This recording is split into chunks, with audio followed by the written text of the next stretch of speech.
Kwa Timotheo wa pili na sura ya pili sasa hiyo mstari wa 14 mpaka 19 pale. Na nitasoma kidogo ndio tukaweze kuingia katika neno la Bwana. Inasema hivi: kuwakumbushe mambo hayo, ukiwahonya machoni pa Mungu, wasiwe na mashindano ya maneno ambao hayana faida, mbali uharibu waisikiayo. Jitahidi kujionyesha kuwa umekubaliwa na Mungu, mtenda kazi asiye na sababu ya kujihakiri, ukitumia kwa halali neno la kweli. Jiepushe na maneno yasiyo na maana ambao si ya dini, kwa kuwa wataendelea zaidi katika mahofu, na neno lao litaenea kama dodadubu. Miongoni mwa hao wamo Amenayo na Pilato, walioikosa ile kweli, wakisema ya kwamba kiama imekwisha kuwepo, hata kuipindua imani ya watu kadha wa kadha. Lakini msingi wa Mungu ulio imara umesimama, wenye muhuri hii: Bwana awajua walio wake, na tena kila alitaye jina la Bwana na uache uovu. Tuombeni. Mwenyezi Mungu Baba, ni asante kwa ajili ya neno lako Baba, ambalo nimo mbele za watoto wako kwa ajili yake. Baba, naomba nguvu za Roho Mtakatifu akaniwezeshe Baba kunena yatokao kwako Baba, na wape watoto wako Baba kusikiza kutoka kwangu jinsi umenipa siku ya leo Baba. Tuandae Bwana na ukatupe Bwana kusikiza, kwa maana unanena nasi, na ni katika jina la Yesu Kristo tumeomba. Amen. Bwana Yesu asifiwe. Hii ni barua ya Paulo ambayo alikuwa anaandikia Timotheo. Timotheo alikuwa mwana wa Paulo. Ukiangalia katika mstari katika kifungu hicho katika Timotheo wa pili, sura hilo ya pili, ukianza mstari unasema kwamba basi wewe mwanangu, inamaanisha kwamba ni Timotheo mwana wa Paulo ambaye alikuwa Paulo ananena na yeye. Bwana Yesu asifiwe. Kwa hivyo anasema kwamba hiki kitabu ni waraka ama ni barua ya Paulo kwa Timotheo ambaye ni mwana wake wa kiroho, na pia alikuwa mtumishi wa Mungu katika kanisa, na alikuwa anamwandikia akimuonyesha jinsi vile anavyoenenda. Kama vile baba uzidi kumpa mahusia mwanawe, ndivyo hata Paulo alikuwa anazidi kumpa Timotheo kila wakati kukicha. Kila wakati alikuwa anampa mahusia ya kazi ya Mungu. Maana jinsi vile unavyojua kwamba yeye aliyetangulia kwa jambo lolote lile huwa msaada kwa yule ambaye ni mdogo wake. Na wakati mwingine kwa wale ambao wametutangulia, huwapa kujua mahali ambapo walikosea, huwa anatuambia ili tusije kuingia katika yale makosa. Kwa maana wakati yule mtu ambaye ametangulia huwa anajua mambo mengi kuhusu safari, na humpa mahusia yule ambaye anamfuata na ni mwana wake, kwa maana anajua kwamba kwa yale ambayo alikuwa anataka kurekebisha wakati ule na hakuyarekebisha, hawezi kuyarekebisha kwa mtoto wake. Kwa hivyo Paulo alikuwa anaandikia Timotheo mtoto wake. Na hivyo basi ninaona kwamba kuna jambo moja ambao Paulo alimwambia Timotheo kwa mara nyingi, ambao alikuwa anaongelea juu ya kukumbuka. Ameongea mambo ya kukumbuka mara nyingi katika kitabu hiki, na ndivyo nasema kwamba mahali hapa mstari wa 14 alisema kwamba na wakumbushe mambo haya. Hao ni akina nani ambao walikuwa wanataka Timotheo anaambiwa awakumbushe? Ni watu ambao walikuwa wanamsikiza Timotheo kama kiongozi wao. Bwana Yesu asifiwe. Kiangalia katika kitabu kile cha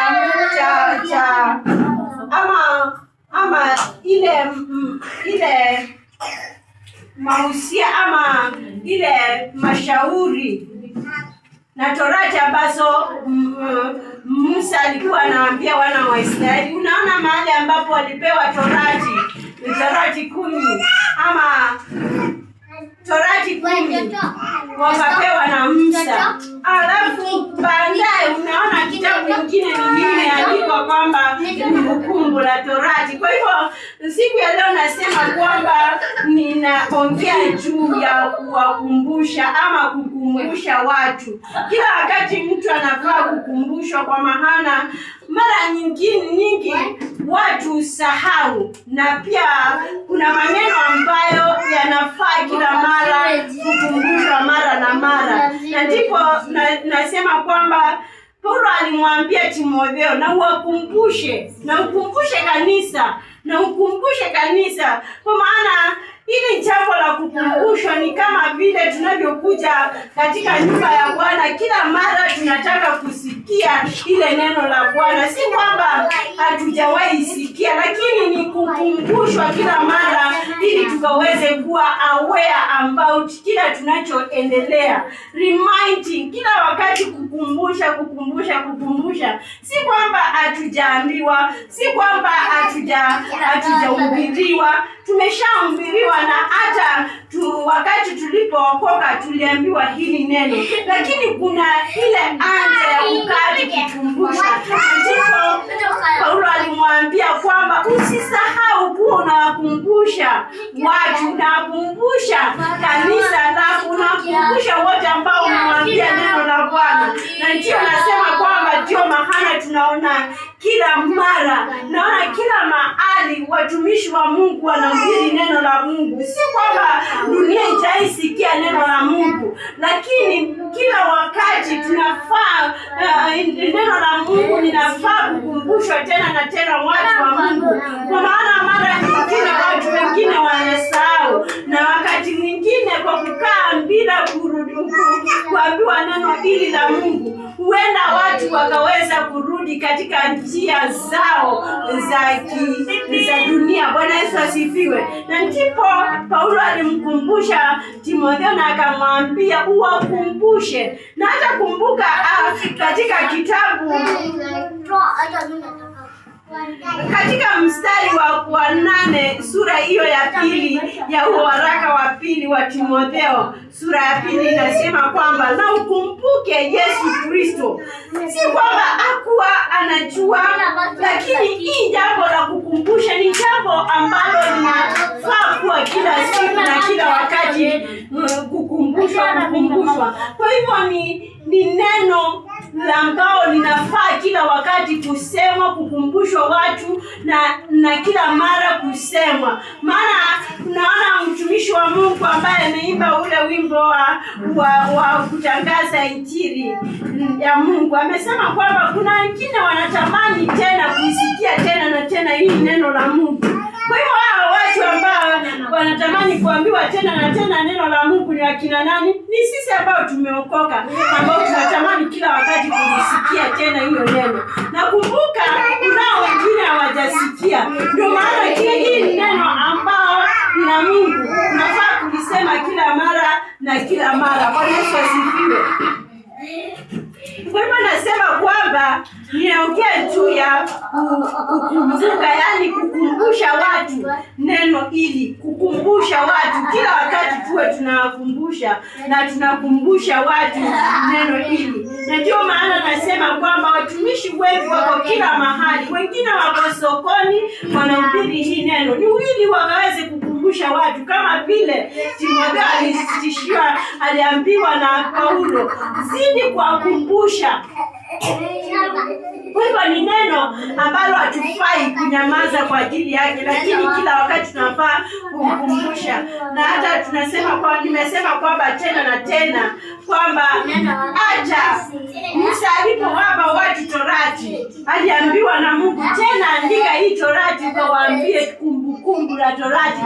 Akaandika kitabu kingine ambacho kinaitwa kumbukumbu la torati. Kwa hivyo ni jambo ambalo kama neno la Mungu ni neno ambalo tunafaa kukumbushwa tena na tena. Na ndio maana unaona kila wakati sisi wa Kristo tunakuja katika nyumba ya Bwana wakati tunafaa kujikumbusha tena na tena neno hili la Mungu, maana linafaa kukumbushwa. Ndipo Paulo alimwambia Timotheo wakumbushe, na sisi tunasema kwamba kila wakati tunakaa tukikumbusha watu neno la Mungu, na hili neno la kukumbuka kila wakati na kila wakati. Mara tunaona ni kwa ajili ya shughuli nyingi za kila siku ambazo tunazifanya, zinafanya hata tusahau neno la Mungu, na ndio tunafaa tena kukumbushwa na kukumbushwa tena na tena. Mara nyingine tunasahau neno la Mungu kwa ajili ya kuwa hatuna wakati wa kulisoma. Hivyo basi wakati tunapokutana ni lazima tukumbushwe tena na tena neno hili la Mungu. Bwana Yesu asifiwe. Maana kwa ajili ya mambo mengi ambayo tunayatenda na kuwa hatuna wakati na Mungu, tunafaa kila wakati kukumbushwa neno la Bwana ili tusije kusahau hata kidogo. Bwana Yesu asifiwe. Na ndipo Paulo alimwandikia Timotheo akamwambia uwakumbushe mambo hayo. Uwakumbushe tena na tena, wakumbushe. Si jambo la kunyamaza, si jambo la kufanya leo na kesho kuwa umeliacha. Na ndio nimesema kwamba watumishi wa Mungu kila wakati tunaonywa kwamba kila wakati tukaweze kuwa tunakumbusha watu wa Mungu neno hili la Mungu. Na ndipo unaona katika kanisa la kwanza, mahali ambapo kanisa lilianza katika Matendo ya Mitume, tuliona kwamba watu walikuwa wanakaa pamoja wanaongea neno hili la Mungu. Kuna wengine wamechoka kwa ajili ya kuongea neno la Mungu, lakini nasema kwamba ni neno ambalo haufai kuchoka kwa ajili yake, lakini neno la Mungu unafaa kukumbusha watu siku baada ya zile nyingine.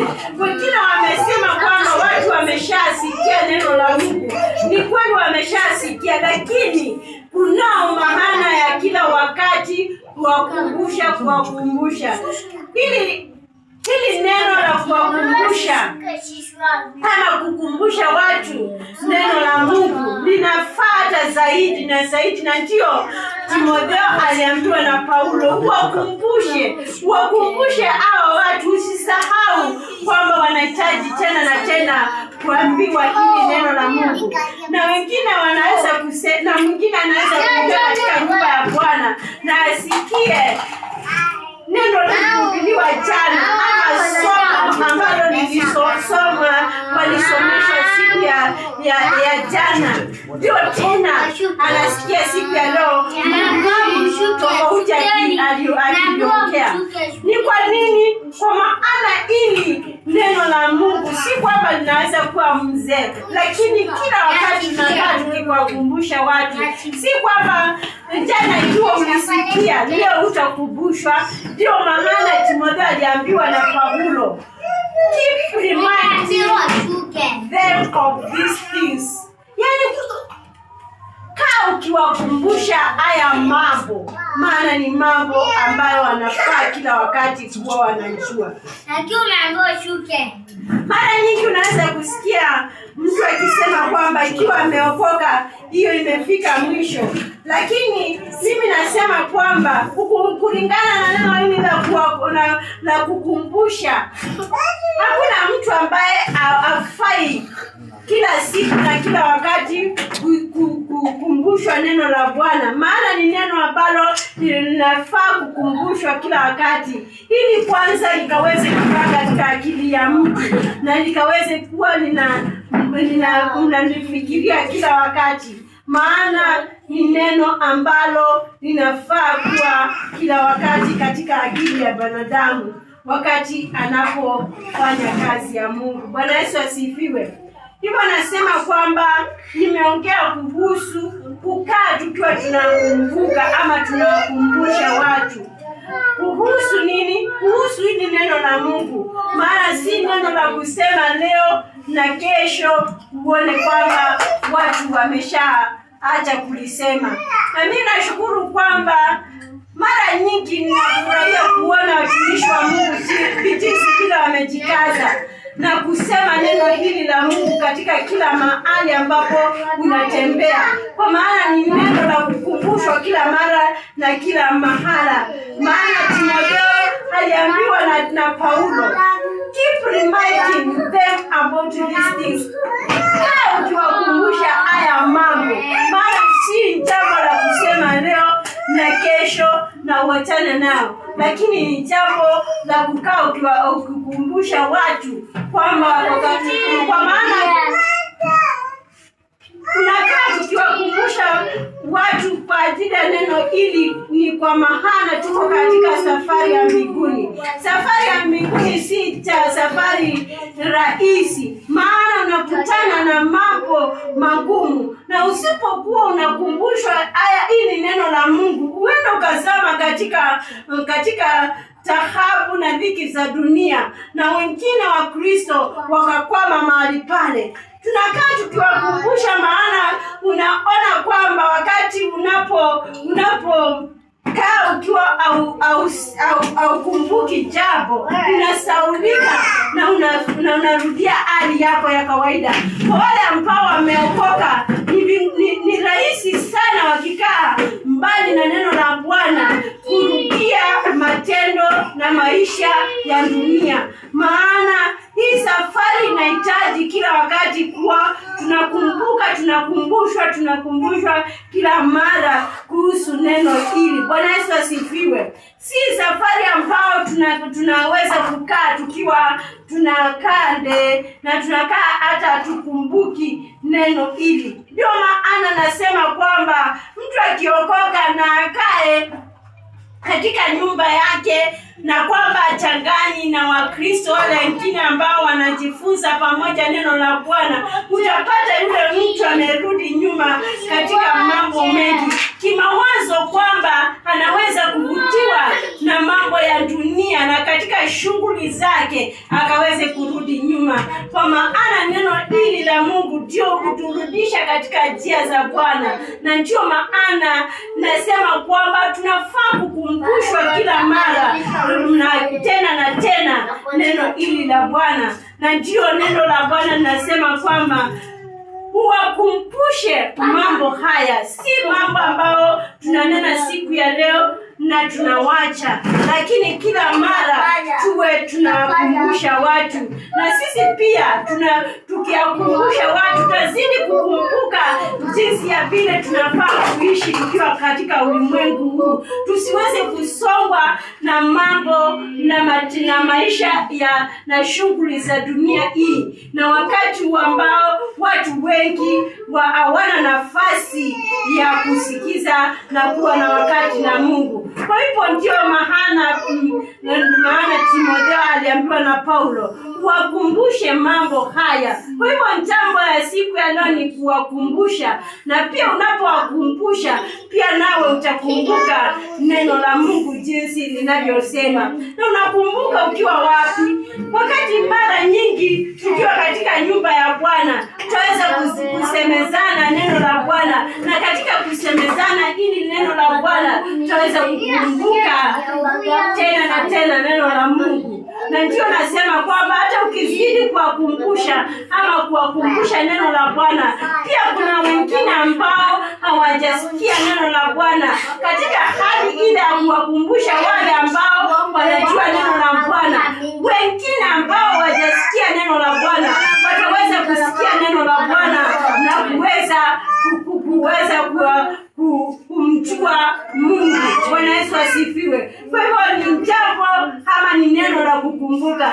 Ni mara nyingine tena naweza kusema, kuna wengine wanaweza kuwa anasema kwamba nyinyi mnazidi kwa kila siku mnaenda katika nyumba ya Bwana mchoki na mnasikia neno ile. Hivyo basi nasema kwamba kuna haja ya kila wakati kukumbushwa ili neno na kuwakumbusha wengine. Pia wengine wanasema kwamba watumishi wa Mungu wako kila mahali, kila siku ni neno la Bwana. Wengine wanasema kwamba watumishi wa Mungu wanapigia kelele. Wengine wanasema kwamba watumishi wa Mungu wamekuwa kikwazo katika mambo na maisha yao ya kila siku. Niseme kwamba hili si neno la kunyamazia, lakini ni neno la kukumbushwa kila wakati na kukumbusha watu kila siku, na tena kukaa mahali pamoja na kukumbushana, kwa maana si neno ambalo linafaa kunyamaziwa. Bwana Yesu asifiwe. Kwa hivyo neno la siku ya leo nasema kwamba uwakumbushe, na wewe pia utakuwa unakumbuka mahali pale neno la Bwana. Na nikasema kwamba example ni kwamba hata tangu Torati zianze ama sheria zianze, Musa alipewa sheria kumi na Mungu, na akakuja akawapa wana wa Israeli, na tena wakakaa muda, akaambiwa tena na Mungu tena uwakumbushe, ndio akaandika ile kitabu cha kumbukumbu la Torati. Kwa hivyo ni jambo ambalo lilianza tangu mwanzo, wakati ule watu walianza kufunzwa neno la Bwana, kwa maana si jambo ambalo linafanywa leo na kuachiliwa. Na pia unaona ingekuwa ni mambo kadha wa kadha, siku ya leo tunaweza kuona kwamba ni mambo ambayo yanakumbushwa katika maisha ya watu. Kwa hivyo nasema kwamba neno hili la Bwana, tunakuja katika nyumba ya Bwana ili tuzidi kukumbuka neno la Bwana. Ukiona watumishi wa Mungu wakihubiri neno la Mungu kila mahali, jua kwamba wanazidi kuwakumbusha watu neno la Bwana, kwa maana ni neno la kukumbuka. Na ndio Paulo alimwambia Timotheo, kaa ukiwakumbusha maneno haya. Bwana Yesu asifiwe. Kwa hivyo neno la Bwana si neno ambalo la kusema na kukaa, lakini ni neno la kukaa kila wakati tukikumbusha na kukumbushana. Bwana Yesu asifiwe. Ndio Paulo alisema kwamba kaa ukiwakumbusha maneno haya. Na hivyo siku ya leo nasema kwamba ni vizuri tena sana tuliookoka tukazidi kukumbushana na kukumbuka neno la Bwana, kwa maana si neno la kusema siku ya leo na kuachilia. Bwana Yesu asifiwe. Kwa kila jambo jua kwamba watu wengi wakikaa mbali na neno la Bwana wanarudi nyuma, wengine wanarudia mambo waliokuwa wanayatenda. Lakini tukizidi kukumbuka na kukumbushana, lazidi kuendelea ndani ya Yesu Kristo. Bwana Yesu asifiwe. Amen. Kumbuka kuna jambo Yesu Kristo aliongea akasema kwamba na mpanzi alienda katika shamba lake na akapanda mbegu mzuri, na wakati alipopanda mbegu mzuri akarudi nyumbani mwake na usiku akalala, na wakati alipokuwa analala yule mwovu akakuja akapanda mbegu zake mbaya. Bwana Yesu asifiwe. Kwa hivyo hili neno ni neno la kuzidi kupanda na kukumbusha watu kila wakati, maana wakati unapozimia kusema kwa wale ambao unawaambia neno la Bwana, unapata kwamba kunawezekana kuwa kuna wengine wanaweza kuja na maneno ambayo yasiyofaa wakaweke ndani ya wale ambao unawaambia neno la Mungu, na kuweza kuwapotosha katika neno la Mungu. Bwana Yesu asifiwe. Hivyo basi tukisoma katika kitabu hicho cha Timotheo wa pili sura ya 2, tukianza ule mstari wa 14 ambao unasema kuwakumbushe mambo hayo ukiwaonya machoni pa Mungu, wasiwe na mashindano ya maneno ambao hayana faida, bali uharibu wanaosikia. Jitahidi kujionyesha kuwa umekubaliwa na Mungu, mtenda kazi asiye na sababu ya kutahari, ukitumikia kwa harani neno la kweli. Jiepushe na maneno yasiyo na maana ambayo si ya dini, na kwa kuwa wanaendelea zaidi katika maovu, na neno lao litaenea kama dodadubu. Miongoni mwao wamo Himenaya na Pilato, walioikosea ile kweli, wakisema ya kwamba kiyama imekwisha kuwepo, hata kuipindua imani ya watu kadha wa kadha. Bwana Yesu asifiwe. Katika neno hilo ambalo nimesoma mara ya mwisho, unajua kwamba wakati tunakaa bila kukumbushwa neno la Mungu na kukumbushana neno la Mungu, unapata kwamba kuna mafunzo mengine yanaweza kuja ndani yenu ama ndani yetu ambayo inaweza kupotesha hata imani ambayo tulio nayo. Kwa hivyo ni vizuri kukaa tunakumbusha watu na kukumbushana neno la Bwana, kwa maana kunao wengine wanahubiri imani sio ya kweli, ambao wanapotosha hata wale ambao wanajua neno la Bwana. Ndio maana nao kunao sababu ya kukumbushana kila wakati na kukumbuka neno la Bwana na kukaa tukiwa tunakumbusha, maana wakati ule ambao tunatulia na kuacha kuambia watu neno la Bwana, wakati ule ndio hata yule mwovu anakuja na analeta mafundisho yasiyo ya kweli, na wengine wanapotea hivyo. Na unapatana na mtu ambaye alikuwa anamjua Yesu Kristo akikwambia maneno ambayo hayaeleweki. Wengine wanasema kwamba Yesu Kristo ameshakuja tayari. Bwana Yesu asifiwe. Kwa maana kuna mafunzo mengine mengi ambao yanaendelea ili wakaweze kupotosha watu ambao wameokoka na watu ambao wanamngojea Yesu Kristo.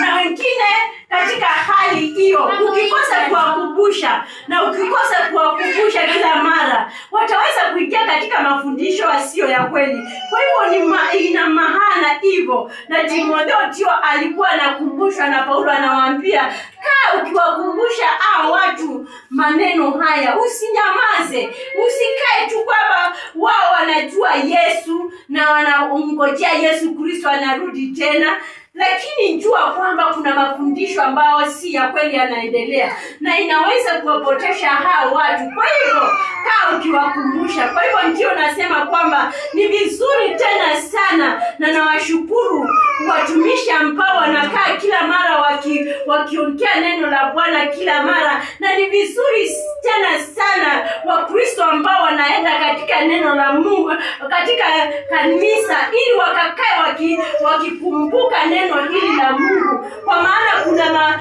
mafundisho yasiyo ya kweli ambao inaweza kupotosha imani ya Wakristo na kuwaweka katika mafundisho yasiyo ya kweli, kama haya ambao tumeona katika mstari wa 18. Inasema kwamba walioikosa ile kweli wakisema ya kwamba kiyama imekwisha kuwepo, hata kuipindua imani ya watu kadha wa kadha. Bwana Yesu asifiwe.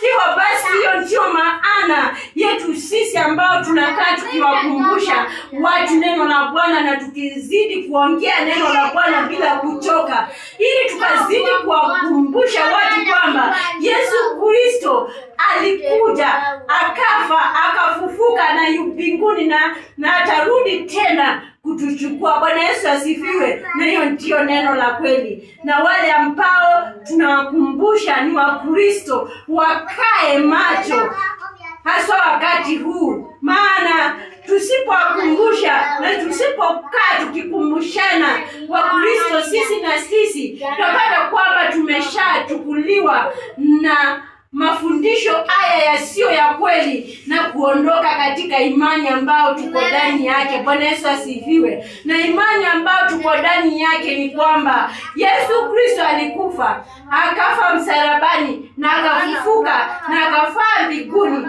na atarudi tena kutuchukua. Bwana Yesu asifiwe. Na tusibebwe na mafundisho mengine ikisema kwamba huyu Yesu Kristo ambaye aliweza kusema kwamba atakuja. Tumepita miaka, wababu walikuwa wanasema hivyo, wameshakufa na bado tunamngojea Yesu Kristo. Huyu Yesu Kristo atakuja. Tujue kwamba tunakaa tukikumbuka, tukijikumbusha na tukikumbushana kwamba Yesu Kristo bado yuaja. Bwana Yesu asifiwe. Kwa hivyo tukae tukikumbuka na tukikumbushana juu ya haya mambo. Na nimesema kwamba hii jambo la kukumbuka ama kukumbushana si jambo ambalo limeanza wakati huu. Nimesema hata wakati wa Musa, nimesema kwamba alipewa sheria 10 na baadaye akaambiwa na Mungu,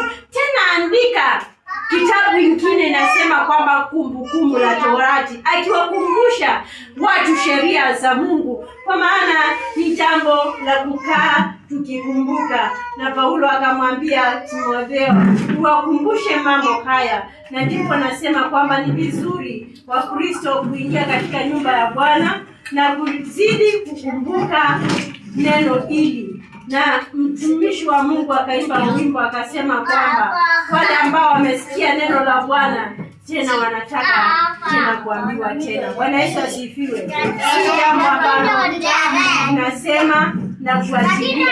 Kwa hivyo watumishi wa Mungu, Wakristo wenzangu,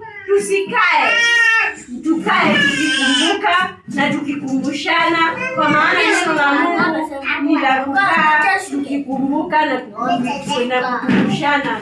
Na ndipo Paulo aliambiwa kwamba wewe Timotheo wakumbushe mambo hayo. Bwana Yesu asifiwe.